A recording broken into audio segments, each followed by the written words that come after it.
Today, I want to talk about Blake Lively and toxic femininity, and how I think that if you are still supporting Blake Lively at this point, you are 100% operating under toxic femininity, especially if you're a woman. I've talked about in my previous videos how Blake Lively is a fake feminist, and her manipulations are trying to exploit feminism and the Me Too movement for her own gain. And as someone who is a feminist myself, as well as a domestic violence survivor and narcissistic abuse survivor, nothing makes me more angry.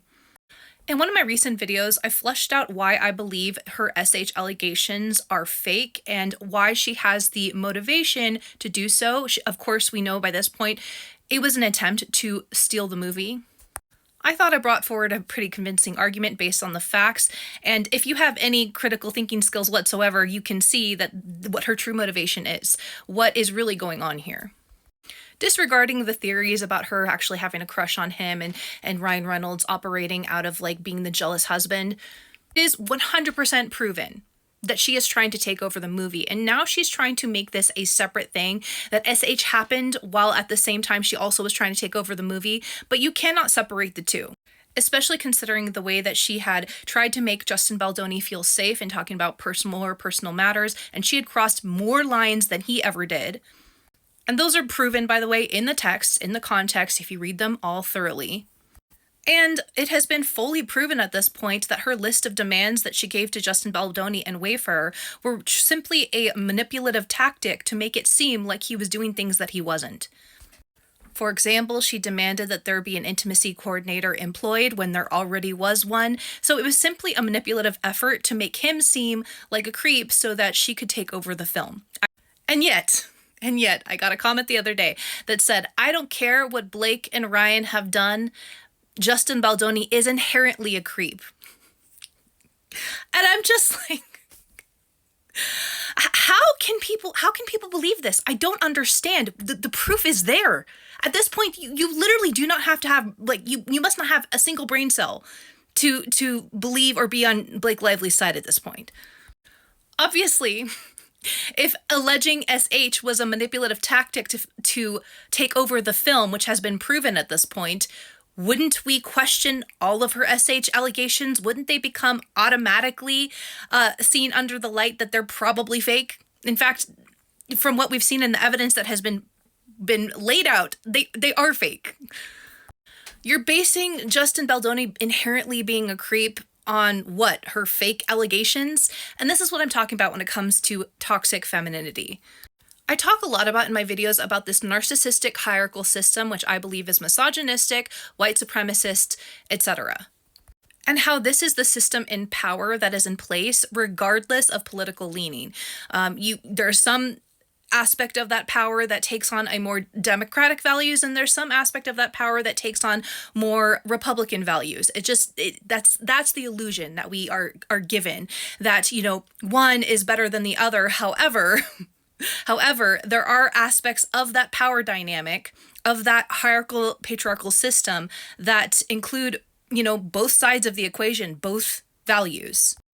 So you could say that power in America is taking on more of a Republican values, the one in power right now, our president, for example. Yes, they are operating under their narcissistic hierarchical system, for sure. But Hollywood is that same narcissistic hierarchical system, but they're Democrats. Don't you see the illusion that they're trying to play us into, that are trying to get us to take sides in this situation? Don't you see the illusion of it? It still comes down to this narcissistic hierarchical system. And this is something that I've realized recently.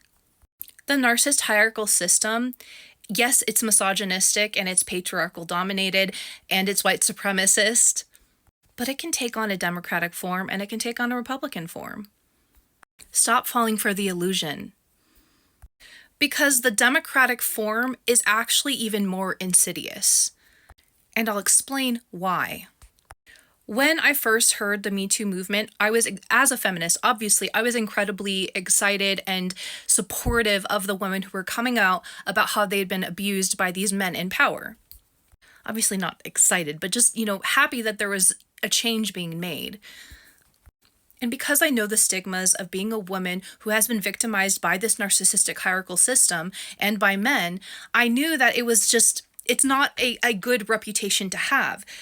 Are we forgetting the Scarlet Letter? I mean, we may say that, oh, that was how it was back then, but I don't think a whole lot has changed. Some has changed, but there is a negative stigma to abuse victims. And purity culture for women still pervades society, especially in America, with Christian culture as well. As a woman, I always wondered why a woman would fake it. So I was more inclined to believe like all women, like the Me Too movement often says, because I just didn't understand why a woman would want to fake that and take on that negative stigma. But I've realized something. Recently. If you are a woman who is protected by that narcissistic patriarchal system, if you're the daughter or the wife or somehow connected to a man in that system who is benefiting from that system, you are also benefiting from that system as well. And you have something to benefit from falsely accusing another man who is not benefiting from that system. And that's the distinction, is that women who are not protected by that system, they can be targeted, but men who are also not a part of that system because they don't have enough power or enough finances or just somehow don't have the same connections, or are as well, like Justin Baldoni, are going against that system, making themselves a target for that patriarchal narcissistic system. This is what I believe that people do not understand about like feminism and the patriarchy. It is truly all connected. So there are men who are protected by the patriarchal system that often goes in line with, being wealthy as well as having white privilege. And you could say, yes, that, all white people experience white privilege. I do too, to some extent. However, the ones who benefit from it the most are the ones who are on top in this system of hierarchy that we currently are being controlled by in the world. The rich, the wealthy, the well-connected, who are playing the rules of this narcissistic hierarchical system to get to the top. I'll give you an example of even myself when I was still under the narcissistic hierarchical system and I had not awakened out of it myself. In my personal life, my father is highly narcissistic and 100% embodies that quality of the narcissistic hierarchical system. He sees himself as the king, and he believes that everyone in his family should be, serving him in some way, and you could say even kind of worshiping him, even though he doesn't give as much as he wants in return. Let's just say that. For a really long time, I grew up in this system, not understanding how my dad was being in this family system that I was, thinking that it was always my mom who was the problem because she was the one who was emotionally reacting to his entitlement and his narcissism. And to be fair, she's got her own level of narcissism herself, but that's a story for another time. But for the longest time, I was an agent of the patriarchy without even knowing it. Because I thought that, this is just the way things are, and, dad deserves the respect. And I didn't really question how much my mother did for him in comparison to what he really did for her, and how it was a system that was rigged to benefit him and to completely drain my mother of all of her energy and life force. It was only when I went out into the world and just did not understand why I felt something was just wrong with every patriarchal system that I was interacting with. First, it was with religion, and then I had my own relationship, and that is when my eyes really began to be opened to what was really going on in the world and within these family systems. And you could say during that time, especially, I was operating under a certain kind of toxic femininity that basically bows down to the patriarchy and says, oh yeah, you're the one in the right, and we should just accept what you want from us.